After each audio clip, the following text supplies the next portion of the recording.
வணக்கம்.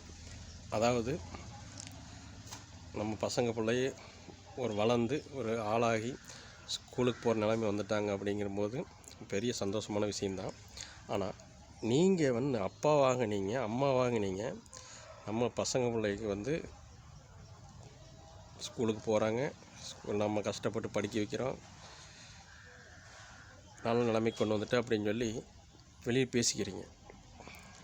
ஆனால் அந்த வளர நீங்கள் அப்பா அம்மா என்ன தப்பு பண்ணுறீங்கன்னா, உங்கள் மனசுக்குள்ளேயே ஒரு நினச்சிக்கிறீங்க.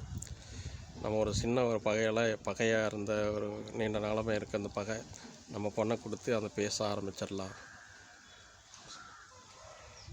பையனை கொடுத்து பேச ஆரம்பிச்சிடலாம் அப்படின்னு 2 பேரும் நினச்சிட்டே வளர்த்திட்டு வர்றீங்க. ஆனால் வளர்த்துறது தப்பு இல்லை. ஆனால் என்னென்னா, சொந்த பந்தங்கள் தெரியாமல் வளர்த்திடுறீங்க, சேர்த்துறீங்க. நீங்கள் மனசுக்குள்ள நினச்சிக்கிறீங்க, நம்ம அக்கா சைடு இல்லை தாத்தா சைடு பெரியப்பா சைடு சித்தி சைடு அக்கா சைடு நீங்களே 2 பேருமே கொடுக்கணும்னு மனசுக்குள்ளேயே நினச்சிக்கிறீங்க.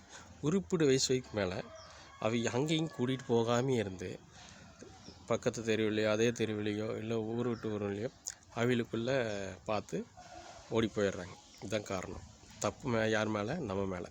அதுக்கு என்ன பண்ணணும்னா, எப்போ நடக்க ஆரம்பிக்குதோ, ஒரு மாமா மச்சான் கூட்டிகிட்டு போகலாம், இதை மாமா, இதை தங்கச்சி, இதை சித்தி, இதை பெரியப்பா, இதை தாத்தா, இதை பாட்டி, இதை நம்ம குலசாமி, காது குத்துக்கு கல்யாணத்துக்கு கெட்டதுக்கு எப்போல்லாம் லீவ் டைமெல்லாம் கிடைக்குதோ அதிகமாக அப்போல்லாம் கூட்டிகிட்டு போய் பழகுங்க. இதை சித்தி, இது உனக்கு அப்பா, இதை மாமா, உனக்கு இதை அக்கா, இதை அத்தை பொண்ணு, அப்படி காட்டி பழகிட்டிங்கன்னா கண்டிப்பாக அந்த எண்ணங்கள் அம்மா சைடு எத்தனை பேர் இருக்காங்க, நம்ம அப்பா சைடு எத்தனை பேர் இருக்காங்க, கண்டிப்பாக அதை நினச்சி பார்ப்பாங்க.